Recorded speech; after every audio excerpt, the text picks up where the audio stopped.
हम सीकर में हैं और हमारे साथ हैं शेखावाटी के कद्दावर राजनेता और फतेहपुर विधायक जनाब हाकम अली खान। रमज़ानुल मुबारक का महीना चल रहा था और उस दौरान विधायक जी हमारे साथ थे जब इफ्तार पार्टी कायम हॉस्टल की तरफ से हुई थी। तो उस दौरान लोकसभा चुनावों की सरगर्मियां बहुत ज़ोरों पे थी और यहाँ एक बात विधायक महोदय से पूछी गई थी कि लोकसभा चुनावों में आप क्या करने जा रहे हैं। स्टार प्रचारकों की सूची में आपका नाम था। तो साहब ने कहा था कि बीजेपी से ज़्यादा सीटें आ जाएगी। तो अंदाज़ा लोगों ने, सुनने वालों ने, हमने ये लगाया कि नेता हैं, दावा तो बड़ा करते हैं, आधा स्कोर तो रह जाएगा। 5-6 सीट सब लोग मान रहे थे। एमएलए साहब, कैसे पॉसिबल हुआ 11 तक स्कोर जाना 0 से कांग्रेस पार्टी का या इंडिया गठबंधन का, और कैसे आपको लगा कि यहाँ तक आप पहुँच जाएंगे? देखो, अंदाज़ा ये था कि हम लोग पब्लिक में रहते हैं, पब्लिक में जो लोगों में चर्चाएं थी कि मोदी जी ने जो 10 साल में, पिछले साल में जो सामंतशाही चलाई, जो संविधान की धज्जियां उड़ाई और भ्रष्टाचारियों को जब दूसरी पार्टियों में थे तो उन पर भ्रष्टाचार का आरोप लगाते थे, जब उनकी पार्टी में जाते थे तो वो बिल्कुल साफ सुथरे हो जाते थे और उनको बीजेपी ज्वाइन करवाई।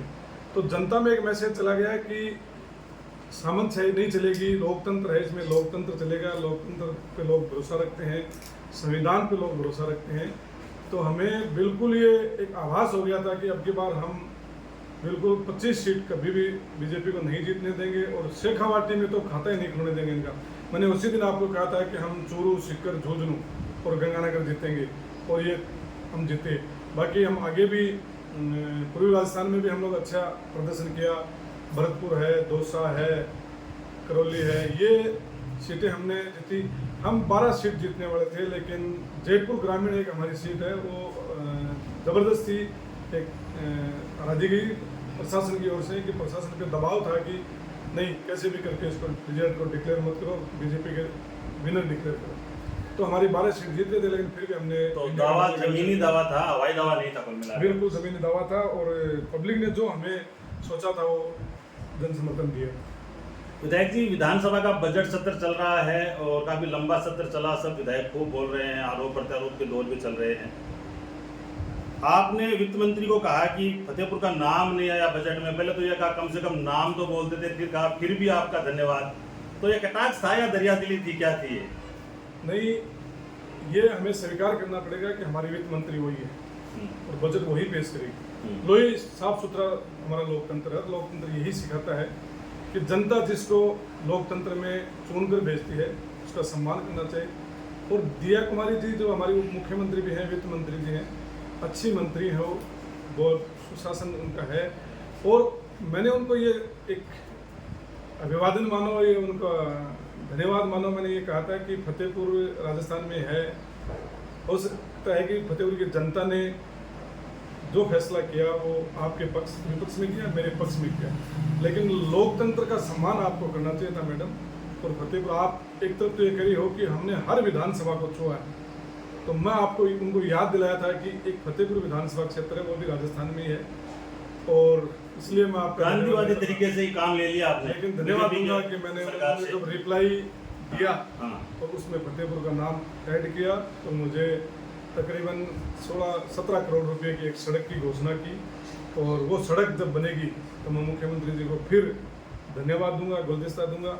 और मुझे उम्मीद है कि अभी भी जब रिप्लाई देंगे माननीय मुख्यमंत्री जी, उप मुख्यमंत्री जी, उस दिन भी शायद हो सकता है फतेहपुर के लिए कोई ना कोई घोषणा और होगी। चलिए, हमारी दुआएं आपके साथ हैं। गायों की बड़ी चर्चा हो रही है और आप भी कह रहे थे कि हमसे बड़ा गोभक्त कोई है ही नहीं ग्राउंड लेवल पर, तो हम गोभक्त है, हमारे वंशज हैं। क्या था वो, ये पूरी चीज़ क्या थी? पशुपालन विभाग के ऊपर सदन में चर्चा चल रही थी। पशुपालन में सबसे ज़्यादा पशु गाय को माना गया कि गाय को हम पालते हैं, भैंस और ये बाकी जो बकरी है, भेड़ है, ऊँट है, ये हम पालते हैं अपने आर्थिक स्वार्थ के लिए कि भैंस का दूध हम लोग निकाल के भी बेचते हैं, ऊँट को हम खेती में काम लेते हैं, कृषि कार्यों में काम लेते हैं, बकरियों को हम लोग दूध दूने में काम लेते हैं। बाकी गाय भी दूध पे काम आती है फिर चर्चा मेन मुद्दा उस पर पशुपालक में गाय बन गया था कि भी गाय को अच्छी तरीके से देखनी चाहिए। आज जो निराश्रित गायें हैं वो घूम रही है, सड़कों पे एक्सीडेंट हो रहे हैं, लोग एक्सीडेंटों में जन हानि हो रही है, मनुष्य हानि हो रही है।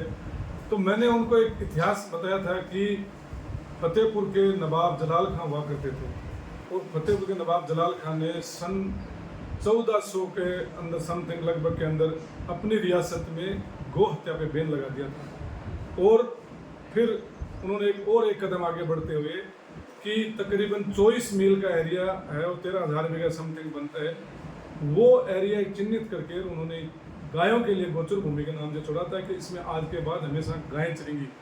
और उनका जो भी उस टाइम का कोई प्रपत्र होता था, जो कलश पत्र होता था, वो प्रपत्र कलश पत्र भी उन्होंने गोचर के नाम से जारी कर दिया था, जो आज भी है जारी। और आज भी वो ज़मीन है। हाँ, हो सकता है कुछ पर अतिक्रमण हो गया होगा, लेकिन आज भी बहुत सारी ज़मीन वो पड़ी है गायों के लिए। और उन्होंने कभी भी अपनी रियासत के अंदर गौ हत्या नहीं होने। आज से 600 साल पहले उन्होंने गौ हत्या पे बैन लगा दिया था। आज की सरकारें तो आज बैन लगा रही हैं। तब हमने कहा था कि आप हमें एक दौवें दर्जे के समझते हो कि आप गायों की रक्षा नहीं करते हो, आप गायों को नहीं देखते हो। तो हमने कहा हम गौ भक्त हैं, हम 600 साल पहले ही हमने ये कर दिया था, आज तो आप तो आज कर रहे हो। इसको मैंने सदन को अवगत कराया था, जो मेरे माननीय सदस्य साथ में बैठे हैं उनको सबको अवगत कराया था। लोकसभा चुनाव में 3 जिलों में बड़ा आपका दखल रहा। एक कि आप इंचार्ज थे, चूरू के पड़ोसी आपका लोकसभा सीट है। एक कि आप खुद की आपकी लोकसभा सीट है झुंझुनू, जहां आपका खुद का वोट है। और एक सीकर जो आपका गृह जिला है। आप पहले से ही लग रहा था आपको कि वहां से जीत जाएंगे, शुरुआत कह रहे थे चूरू से होगी, तो कैसे पॉसिबल हुई ये चीज़ें? बिल्कुल, हमने जब चुनाव की चर्चाएं शुरू हो गई थी तो धन्यवाद देना चाहूँगा हमारे मुख्यमंत्री और प्रदेश अध्यक्ष गोविंद सिंह डोटासरा को कि उन्होंने मुझे चूरू का प्रभारी बनाया और उनको कहा कि आप चूरू को देखो और चूरू में कैसे हम जीत सकते हैं। और हमने रणनीति बनाई कि हम कैसे चूरू को जीतें। और चूरू को जब जीते हैं तो साथ साथ में झुंझुनू हमारी कॉन्स्टिट्यूंसी है, मेरी खुद की गृह कॉन्स्टिट्यूंसी है, तो हमने झुंझुनू की भी पुरजोर कोशिश की और जिम्मेदारी ली। और सीकर हमारे इंडिया गठबंधन जो हमारा था पूरे इंडिया के अंदर, भारत के अंदर, उसमें हमारे इंडिया गठबंधन के जो घटक दल थे CPIM, उनके खाते में गई। तो चूरू की रणनीति हमारी कामयाब हुई और चूरू के बाद झुंझुनू भी हम जीते। हाँ, ये है कि हम कम मार्जिन से जीते, लेकिन जीते हम झुंझुनू। और सीकर भी हमारा इंडिया गठबंधन का उम्मीदवार CPIM का कामरेड अमराराम जी जीते। इस तरीके से हमने रणनीति बना करके और काम किया। और धन्यवाद देना चाहूँगा मैं शेखावाटी की जनता को कि उन्होंने हमारे ऊपर भरोसा किया और एक सामंत काल था उसको खत्म किया। झुंझुनू की बात अमीर साहब मैं करना चाह रहा था। 6 महीने में तीसरी बार, ये 1 साल में तीसरी बार चुनाव में जा रहा है झुंझुनू। क्या लगता है, आपके बहुत नज़दीक है झुंझुनू विधानसभा हमेशा से? झुंझुनू हम जीतेंगे, उपचुनाव है बिल्कुल। जिस तरीके से हमने पार्लियामेंट जीता, पहले विधानसभा जीता, फिर पार्लियामेंट जीता, फिर हम दोबारा उपचुनाव भी झुंझुनू श्योर कांग्रेस पार्टी जीतेगी। झुंझुनू की टिकट, आप क्योंकि प्रदेश उपाध्यक्ष हैं, AICC मेंबर हैं और वहाँ आपका बहुत बड़ा दखल है, जातिगत भी देखें तो बहुत असर उस सीट पर आप रखते हैं, प्रभाव रखते हैं। तो टिकट वाला थोड़ा बता सकते हैं किसका क्या नाम चल रहा है, क्या चर्चाएं हैं? अभी कोई चर्चा नहीं हुई है। हमारी CWC की मीटिंग होगी, हमारे शीर्ष नेतृत्व की मीटिंग होगी, प्रभारी आएगा, सर्वे कराएंगे, प्रभारी रिपोर्ट पेश करेगा, सर्वे की रिपोर्टें जाएंगी। उसके बाद हम डिसाइड करेंगे कि हम कांग्रेस पार्टी कैसे जीत सकती है। और कांग्रेस पार्टी अनुशासन की पार्टी है, जिसको भी टिकट देंगे सारे कांग्रेसी एक होकर के और कांग्रेस पार्टी को जिताएंगे। विधानसभा में आपके अध्यक्ष जी कह रहे थे कि बीजेपी चुनाव में जाने से डरती है। भादरा में उनको कह रहे थे आपने क्या किया, भरतपुर का चुनाव नहीं करवा पाए, क्या कहना चाहेंगे आप? बिल्कुल सरासर लोकतंत्र की हत्या है। भादरा में चेयरमैन थी, वो उसका देहांत हो गया। उसके बाद वहाँ जिस वार्ड से चेयरमैन पार्षद बनती थी उस वार्ड का चुनाव हुआ, उस वार्ड में हम जीते, कांग्रेस पार्टी जीती। और फिर स्वायत्त शासन विभाग ने, निर्वाचन आयोग ने चुनावों की तारीख डिक्लेयर की, चेयरमैन के चुनावों की, और चेयरमैन के चुनाव की तारीख डिक्लेयर होगी। और नगर पालिका के, नगर परिषद के भवन के अंदर सारे पक्ष विपक्ष के पार्षद आ गए कि ठीक है आज वोट डालना है। 9 बजे वोटिंग शुरू होनी थी, सारे पार्षद 8:30 बजे पहुंच गए और 11, 11:30, 12 बजे तक 3 घंटे पार्षद इंतजार करता रहे कि वोटिंग शुरू हो, वोटिंग शुरू हो। और जब भाजपा को पता चला कि हम चेयरमैन का चुनाव हार रहे हैं, तो उन्होंने जो अधिकारी था चुनाव आयोग का, उसको निर्वाचन अधिकारी था, उसको ये कह करके कि मेरी तबीयत ठीक नहीं है। ये हिंदुस्तान में लोकतंत्र के इतिहास में पहली बार हुआ है कि कोई अधिकारी चुनाव की तारीख डिक्लेयर होने के बाद और चुनाव के दिन ये कह के और छुट्टी लेके चला जाएगा कि मेरी तबीयत ठीक नहीं है। गवर्नमेंट का दायित्व बनता था कि अगर उसकी तबीयत ठीक नहीं थी तो उस दूसरे अधिकारी, सक्षम अधिकारी को, एडीएम को, कलेक्टर को नियुक्त करते और वो चुनाव कराते। लेकिन उनको पता लग गया था कि हम चुनाव चेयरमैन का हार रहे हैं, इसलिए वो चुनाव से भाग गए। लोकतंत्र की हत्या की, लोकतंत्र की धज्जियां उड़ाई, संविधान की धज्जियां उड़ाई। दूसरा जो एक नहीं, ऐसे 12 उदाहरण है कि जहां वाइस चेयरमैन, चेयरमैन के या तो किसी को सस्पेंड कर दिया गया या किसी का देहांत हो गया। ऐसे 12 जगह पे नगर पालिकाओं में पद रिक्त पड़े हैं और ये हार के डर से चुनाव नहीं करा रहे हैं।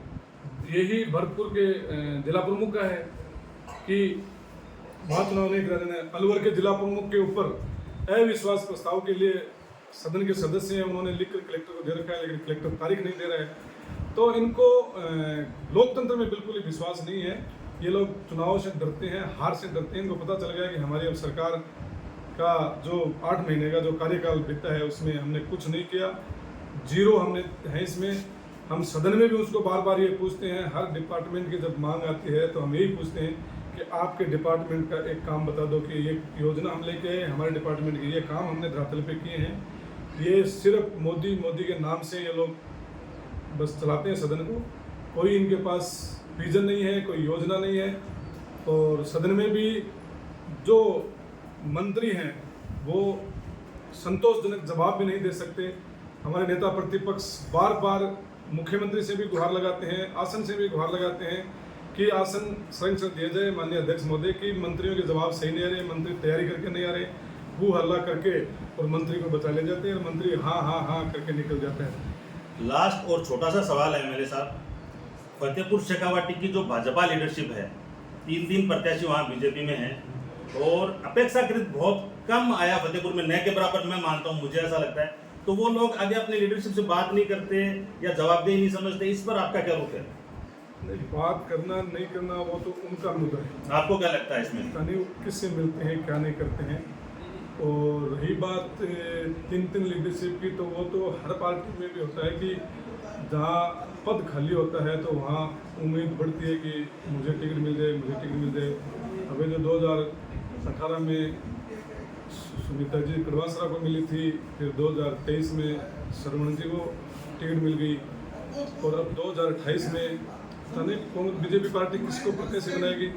लेकिन वो सब लोग उम्मीद लगाए बैठे हैं और ये विकास की बात नहीं करते, आगे डिमांड नहीं करते क्या उनकी पार्टी का? विकास की बात तो कभी बीजेपी ने की ही नहीं। फतेहपुर में मैं दावे के साथ कह सकता हूँ, अगर कोई सामने बैठ जाए कि जो भी फतेहपुर में विकास हुआ है आज तक कांग्रेस के राज में हुआ है। बीजेपी राज में सिर्फ बातें करते हैं, जातिवाद की बात करते हैं, धर्म की बात करते हैं, इसके अलावा इनके पास कुछ नहीं है, कोई विजन नहीं है। और अब भी इनका राज है बीजेपी का, लेकिन कोई ये नहीं लगता है कि भी हम कोई अच्छा काम कोई फतेहपुर के लिए सौगात। ये जो 117 करोड़ की सड़क थी वो भी मैं सदन में बोल करके माननीय मुख्यमंत्री जी, मेरा सौभाग्य था फतेहपुर की जनता का कि उस दिन मुख्यमंत्री जी भी सदन में आ गए थे। और हो सकता है शायद मुख्यमंत्री जी को बात लगी होगी कि भाई माननीय सदस्य कह रहे हैं कि राजस्थान की 200 विधानसभा को हमने छुआ लेकिन फतेहपुर रह गया होगा, तो उन्होंने वो सड़क मुझे फतेहपुर की जनता को दी। और मैंने उनको कहा कि फतेहपुर की जनता आप पे आस लगाए बैठे और फतेहपुर की जनता आपको धन्यवाद देगी अगर आप फतेहपुर का नाम लिखोगे तो। और मैं धन्यवाद आपने जनता की ओर से उन्होंने नाम लिखा। आपने सदन में भी कहा कि मैं शिक्षा के लिए कृत संकल्पित हूँ और एक नहीं बल्कि 2 कॉलेज मुझे मिली। तो शिक्षा के मंदिर में अपन यहाँ बैठे हैं, कायम हॉस्टल सीकर के हृदय स्थल है। और अब जो 2 दिन में चर्चा चल रही है, जो नीट का जो मामला है, उसमें सीकर राजस्थान में इंडिया लेवल पे टॉप पोजीशन में है। यहाँ जब आप देखते हैं कायम हॉस्टल समूह बहुत बड़ा ग्रुप है, क्या फील करते हैं? आज आपने विजिट की, पहले भी आप बच्चों को यहाँ संभालते रहते हैं एज ए संरक्षक, क्या कहना चाहेंगे? बहुत अच्छी बात है।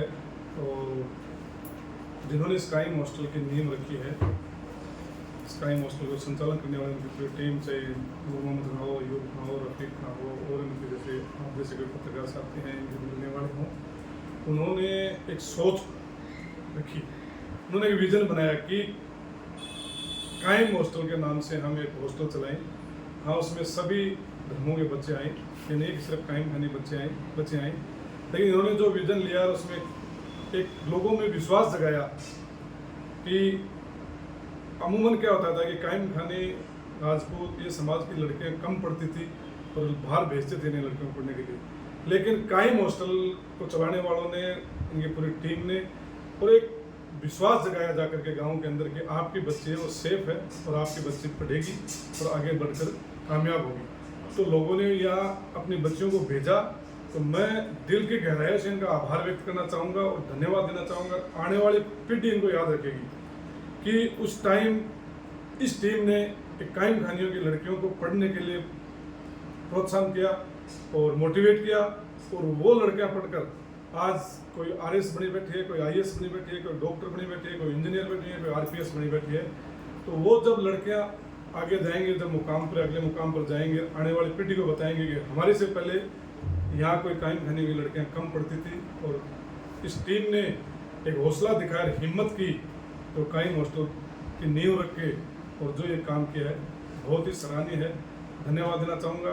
और मेरे लायक कोई भी काम हो तो मैं विश्वास दिलाता हूँ कि आपको कभी मेरी ज़रूरत पड़े, हमारी सरकार की ज़रूरत पड़े, कोई सहयोग की ज़रूरत पड़े, तत्पर हाजिर रहेंगे। बहुत बहुत धन्यवाद। ये थे अखिल भारतीय कांग्रेस कमेटी के सदस्य, राजस्थान कांग्रेस कमेटी के उपाध्यक्ष और फतेहपुर विधायक जनाब हाकम अली खां। हाकम अली खां साहब जो हमेशा की तरह बहुत सादगी के साथ उन्होंने बोलता राजस्थान को टाइम दिया, और आज पूरी टीम के साथ एक दूसरे कार्यक्रम में सीकर में थे। महिपाल जी नेहरा, फतेहपुर शेखावाटी के प्रधान प्रतिनिधि, उप प्रधान प्रतिनिधि प्रभु सिंह जी कारंगा हमारे साथ अभी बाहर चले गए हैं। नूर मोहम्मद खान जी हमारे साथ, इस हॉस्टल के फाउंडर सदस्य। अयूब खान जी बड़ौदी हॉस्टल टीम के मेंबर हैं। रफीक खान जी कासली दिन रात यहाँ लगे रहते हैं बच्चों के लिए, बच्चियों के लिए। अब्बास खान जी पूर्व सरपंच प्रतिनिधि हैं किरडोली से, और ताज खान जी हैं। आप सबका बहुत बहुत धन्यवाद। ताज खान जी किरडोली और कैमरे के पीछे नरोत्तम जी, आप तमाम लोग हमारे साथ जुड़े, आप सबका बहुत बहुत धन्यवाद। देखते रहिए बोलता राजस्थान। हमारे साथ जुड़ने के लिए आपका बहुत बहुत धन्यवाद। Thank you very much.